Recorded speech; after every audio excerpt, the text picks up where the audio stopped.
Hey everybody, this is Petey from the Spinner Rack, and today I have a video that was requested to do the three-parter that was in the Superman series that ran after Man of Steel, the so-called post-crisis Superman. Now this is post-crisis, but after Crisis there was the regular Superman titles that were going on, and then some months later, like 6 months later, they did Man of Steel and I think the last issues of Superman in Action, or whatever happened to the Man of Tomorrow, right? But in honor of Superman and, the switching of the characters, I'm going to leave a tidbit to my co-conspirators, the fellow, my partners in the Spinner Rack. I'd like to talk about Superman and truth, justice, and the American way. So I think I bought this for I think Superman was getting engaged. So I think I was looking through all this other stuff, having to go through all these comic books to find stuff. And I found this one in here. So, classic nonetheless. Let's keep going, right? So, soon as Byrne was doing Man of Steel. He also signed up to do Legend, something that, so everyone they weren't buying Superman, they know Byrne was out here in the DC world, right? So he was doing Legend, and Legend had all these tie-ins. Now, I'm not big on crossovers, but this is one of the few that I did like as I was reading. Now, this one has a lot of twists and turns. So, we're going to be talking about some stuff that's connected to Legend, but you don't really need Legend to actually read this. This is basically a straightforward Superman and Apokolips story.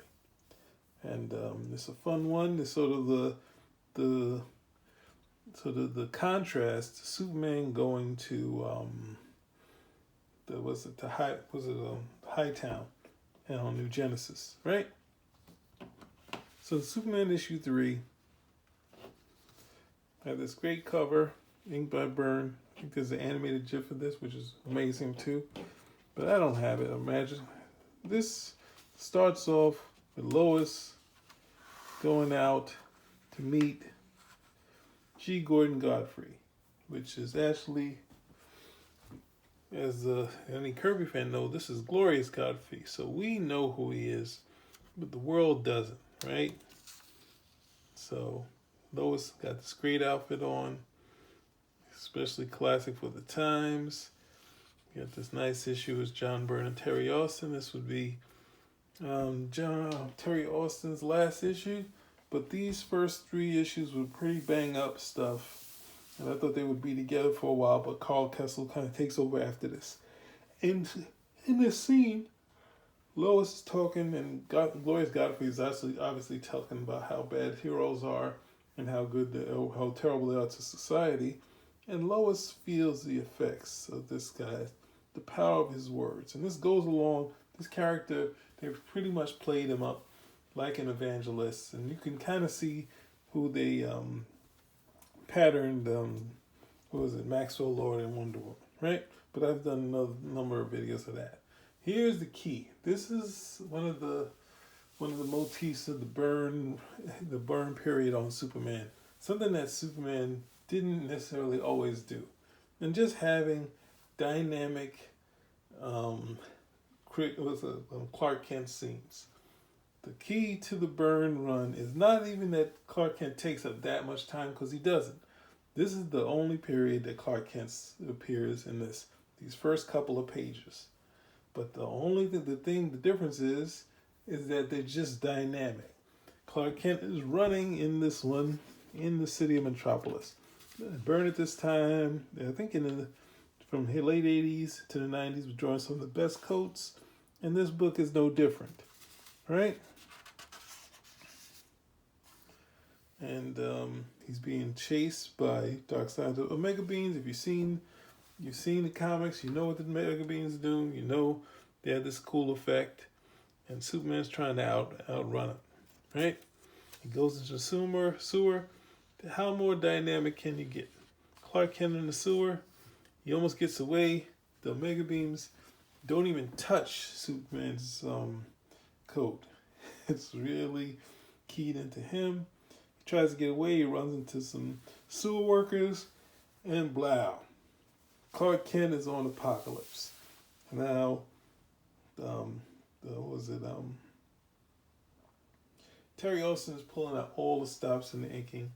Now, I'm pretty sure there's not much he added, but he did add a lot of his coolness to it. This period of breaking his line, this is stuff that he would put on a lot of Art Adams sort of inking. So it wouldn't necessarily change that much, but his effect is apparent, right? So when you go in here, Darkseid's kind of disappointed, like, who is this? Another cool shot of Clark Kent trying to call Darkseid to task. Darkseid ain't having any of that. I'm not having none of that. And tosses him out into Apokolips, into Armageddon, right? So this is a extreme contrast to when Superman went to Hightown. Here, Clark Kent gets tossed into the Armageddon, and of course, picking up some pieces of, I think Kirby had a slum area, something or another in there in his book too. Something you can see in the Hunger Dogs if you check that out. And the Hunger Dogs start taking everything from Superman. Superman just kind of swats them away, right? It's no big deal, but they're still taking all the rest of his stuff. And then Superman goes and gives a little history. Now, this is when you get to this point in the book, you think that it's going to slow down, but it's not. It's going to pick up even more. And then you're going to say to yourself, the next thing you want to see is John Byrne and Terry Austin do the New Gods. And why do I say that? To give you this brief history. Whenever he gives you a brief history, he's going to give you a splash page. You know what's coming, and this is something you take, you make a poster out of, you cut it out the book, and you put it on your wall. This is what you do with a picture like this. This is what happens. Now, I like to give you footnotes and history about different stuff. When John Byrne was about to do his New Gods series, he went to Terry Austin and asked him to do that. And Terry Austin turned him down. Yet again. He said, no, you have to keep it special. I don't know what would be any more special than John Byrne. Well, Terry didn't want to do it monthly. He said you need to keep it special. And a regular series, the fans would get tired. And I say no, but especially the New Gods. So basically, go to history. You see Apokolips. You see the ruins of New Genesis. And then the Paradise. Superman's trying to keep away from them. All classic things. You get in a brief couple of pages. You get all the history of that. And Superman decides it's not easy to go around this town being so bright. Easier spot, right? So then, of course, we see one of the freedom fighters on Apokolips. Now, we've met some freedom fighters in the past. We met Hyman. I think, obviously, Mr. Miracle's come around. There's been a couple that have been around there. Walter Simonson created a few later on. But this character, Amazing Grace, is about to be tortured. And Superman comes in there. And once he comes in there, you're like, who is this? Now, this is another footnote that I'm going to give you that's coming up. Wow, we're 8 minutes in, right? This thing falls down. And then Amazing Grace sees him. This is magnificent. And then she breaks away. You don't know that she's going to be a bigger character later. You're like, wow, this is a pacifier. Now, you look at this. I think in one of Eric Larson's complaints about Byrne's run, was saying, how could you create something this cool and just kind of and not use it again? And I say this is what we call the Jack Kirby transplant plan, right? Jack Kirby from time to time would introduce a throwaway thing, and then he would later use it for something else. If you see the issue where we find out that we find out that Jane Foster isn't worthy. She's fighting a 4-armed sort of monster. So soon after, when Kirby's doing Jimmy Olsen, he introduced the four-armed terror, right? It was similar to the monster that was about to take out, what was it, Jane Foster. So this is an issue of the Fantastic Four, which I think it is, what issue is that? It might be Fantastic Four 56, where Doctor Doom introduces the Silver Servant to a pacifier, this thing of destruction. So John Byrne has transplanted just the same way Kirby would do from time to time, basically taking a Kirby character from Thor and putting, or Kirby character from the Fantastic Four and putting it on Apokolips, right? So it's here to just get a cool fight, and this is one of the things that happens if Byrne didn't put the lighting in there. It's not going in there. Terry is Terry is a stickler for at times not adding stuff, right? But most of the time, cool as hell, right? So Superman is still making short work of this robot. He opens it up. It ain't a robot. Something called a glomer. I think it's even cooler. So it's, this is the same way the surprises when Superman was fighting in Hightown. There's even more surprises for Superman when he's on Apokolips. And this creature is some sort of psychic vampire. So it's utilizing his powers, the mental powers. It's not a parasite taking away his powers. It's utilizing it, and it takes Superman and it dumps him into the fire pit. Now, the only person that's ever survived this is Orion. And he only survived it because DC said he had to come back, right? And the other thing is, there was a footnote in, I think, Man of Steel, where Byrne quoted, one of his inspirations was Jack Kirby. Now, one of the things that Jack Kirby would do when he used Superman, sometimes Superman would say, I'm not sure my invulnerability would survive something. So Byrne kind of had that part in his character where Superman would say, oh, that's not strong enough to harm me. Like he was, he watches out for himself. Whereas Superman, we know most of the time in the old days, is just stands in front of stuff, not expecting to get hurt and saying it tickles, right? So we get this thing, Superman's going, there's no escape. And Darkseid has been watching. And of course he laughs. Yep. And this would be our goodbye to Terry Austin on Superman. This was a great, great goodbye. Then we have the other team, which is Marv Wolfman and Jerry Ordway. Now, I just want to give you a brief look at this. Though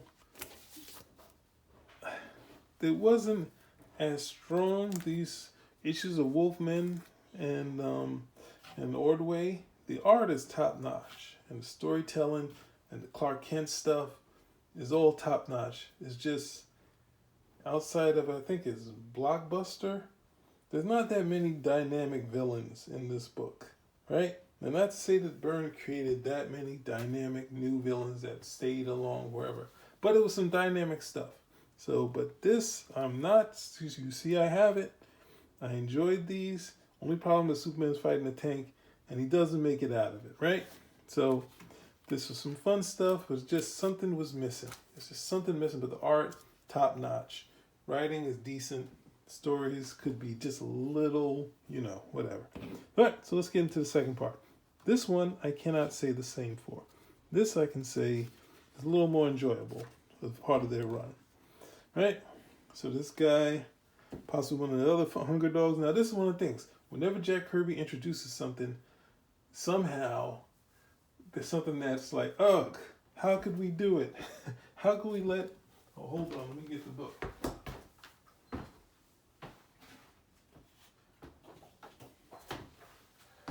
If you watch my video on the Hunger Dogs, right? Somehow, 2 seconds after this happens, where people are like, he doesn't got it. He didn't give us what we expected. 2 seconds after, we have equality story on the people can't wait to use Kirby stuff, right? So this is no different. So we saw the Hunger Dogs in the issue 3. We had this guy fishing things out of the fire pits, like the sewer system. Everything works in reverse, and that, and they fish out Superman. Now there's some issues here, because Superman's cape wasn't invulnerable, but at the same time, it's still a cool effect, right? It's still a great shot. But, we're just fans. We just move on. We love this stuff. There's continuity errors. It doesn't matter, right? So then this sort of River of Fire, they fish out Superman. Superman's sitting there, and he's like, oh, he looks like he can get something for him. So he's taking him back to his town in Hunger Dogs. And this, this is really sort of strong sort of thing, right? So the word gets out, and the word gets to Amazing Grace, who we saw in the last issue. We have them, and the Hunger Dogs meet Superman. He shows they can do some tricks with him. He can survive fire. And then when Superman sees it, he doesn't remember himself, right? So then, of course, his hand burns. And then, of course, now Superman's about to buy it. But then it's kind of weird. It's like he says, my hand's burned. How? It's like, does he know that he's not? Why did he go into shock? But at the same time, Amazing Grace comes. Amazing Grace comes, and then she pitches in to help out Superman. But at the same time, the guy who found Superman realizes that Amazing Grace is lying. But she has some sort of effect of him, right? She kind of corroborates his story, but she wasn't there. And then he kind of figures the angle, but then he agrees, so that's not going to work, right? And then they decide this character who just came out of here from nowhere, from the fire pits, will actually be the turning point for the Hunger Dogs, right? But it's a Hunger Dog story. You know how it goes for the Hunger Dogs. Not really that good. So they'll go up against Darkseid, right? So, of course, being that he's going to be the savior, and he's also always been a hero, there's somewhere in there still the hero heart. And even without his being able to utilize his powers, he fights against the parademons. And this is one of the key things about the Byrne run. It's like, if you take Superman's powers, not like Superman 2, he doesn't get beat up. And Marv Wolfman is doing the same. They didn't always do the book the same way, but we see this. We see that Amazing Grace is kind of sweet on him, and he's going to be the true savior. The New Genesis, on Hightown, they figure out that this is not right. They're going to send... Now, this is where I first met Orion and Light Ray. And I've been waiting to really meet these guys. I think I might have saw New Guys number 8, as I said before, but it's really rough. Like, I couldn't sit through it because I was a kid. I say, is this wrong? And then she's in there. Now she gives a side eye about the revolution. And then Ordway kind of draws a real woman, right? They can be stacked, but they're still very real. They're just real characters. Look at these faces and that sort of thing. And right here, it's like, so he's a pretty solid artist, right? So then, of course, she puts the moves on him. They decide he's gonna have Superman's face instead of the Darkseid statue, and then Superman goes as the savior.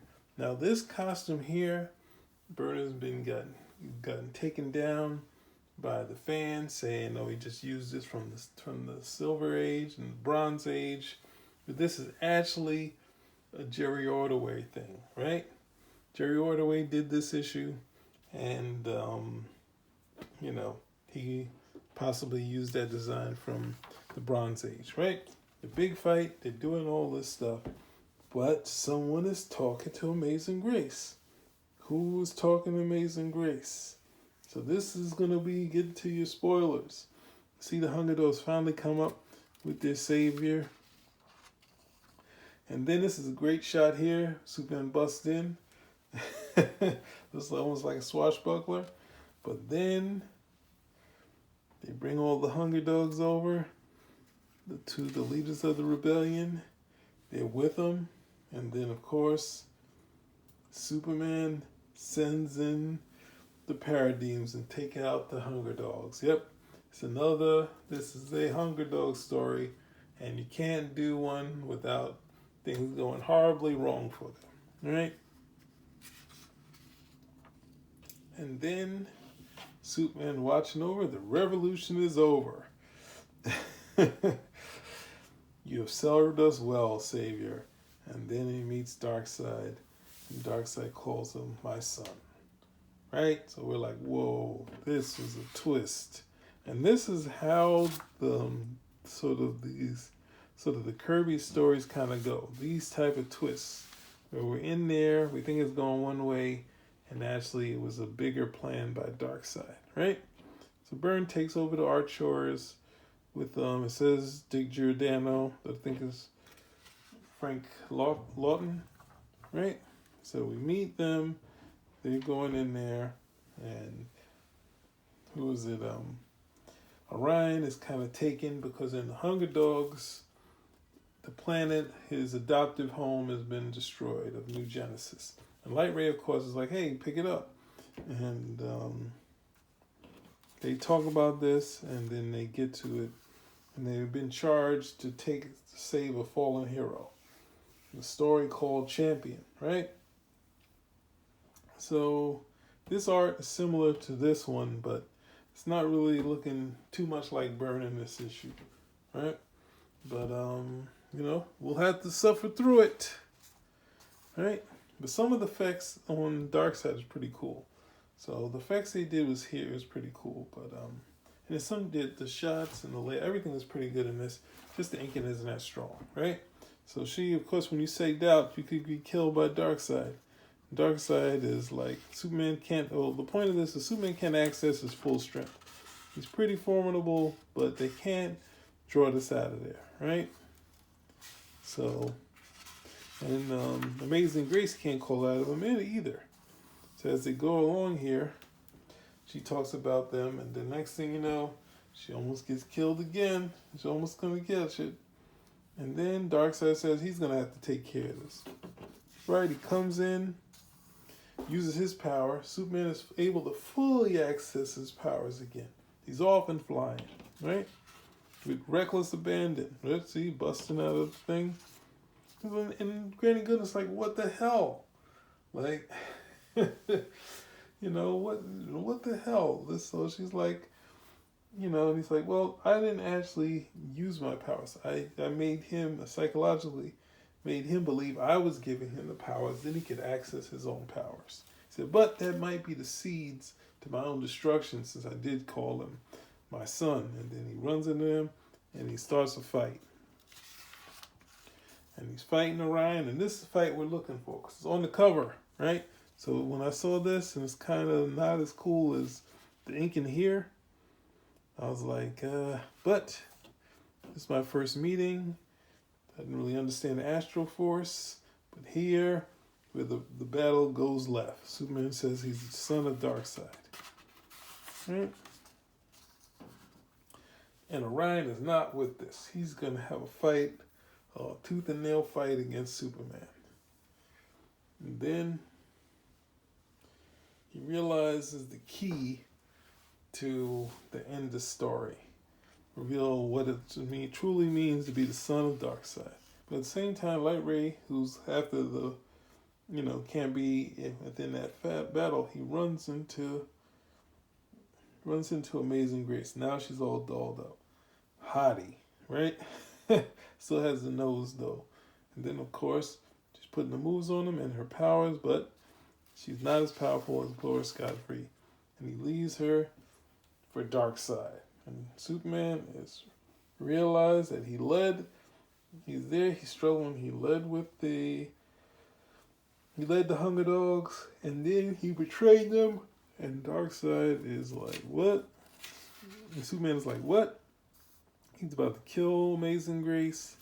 And then, of course, Darkseid does use his wipeout beams, right? And that's the quote unquote, the quotes, the ultimate wipeout. You gotta have some air quotes in the Kirby book. You can't escape them, right? So, so this also keeping in line having the new gods talk the way they did in the Kirby book. So even though I bug out about the air quotes, it's keeping them in keeping that sort of that voice with them. And Superman's able to die right at the time, so the wipeout beams hit Darkseid, but they don't kill him, right? Then he's about to take out Superman. His beams aren't as full of intensity, but Superman can, hang with these beams at this point now, right? And then he's giving Darkseid some shots, but he's like, nah, I'm not fighting today. And sends him with the boom tube, right? And says, he lost, Superman won, but then at the same time, he said, what about the guilt? What about the guilt Superman's going to have for killing all those people? And then, of course, Ryan said, no, I use Motherbox, which is like their personal computer and almost like a therapist computer that's part therapist, part Motherbox, the whole deal, right? So that sort of kept that part that Superman was mind controlled into doing something terrible. And they're like, well, why? Why don't you, like, you born worse than, well, worse. Is Superman a lesser hero than you? It's like, no. It is my lot to bear. Such things, I am a warrior. Superman is something more special. He is champion. Right? So powerful ending. Powerful statements by Orion. Here you go. Now, what else do I have to say about this? Oh, that was a decent amount of time on this one. So this is giving you something similar to Kirby's kind of storytelling. It still works in the arc, but it always has some sort of turn when you get to these things, and not necessarily telling the same sort of tale. So they did a good job of giving you a Kirby type of deal and utilizing some characters that no one had decided to do before, the Hunger Dogs, right? Before Kirby decided to do it, right? So this is what happens. 2 seconds after Kirby does something, it's Roy Thomas did it with the Eternals. It's just what happens. He's just a creative guy. And this was a cool being able to really sit with the Hunger Dogs and see them in there. So it was a really cool sort of the humanity aspect with actually the Hunger Dogs. And anything else I want to say about this?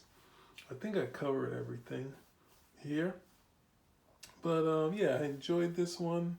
I think one thing I didn't enjoy was the inking in this one, especially with this cover. And I think this cover was on the HE, the Heritage Auctions. But I think that's about it. I guess next I'm supposed to do, I'm not doing it right now, but I'm supposed to do this book here, Darkseid and Galactus. But I guess that's about it. It's almost 30 minutes. It's hard doing these ones, which is multiple issues, because it kind of runs over. And the last ones I've been kind of trying to do something shorter instead of my long pieces. So there you go. Go out there, buy it.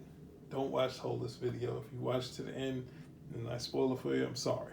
All right? Spinner Rack out.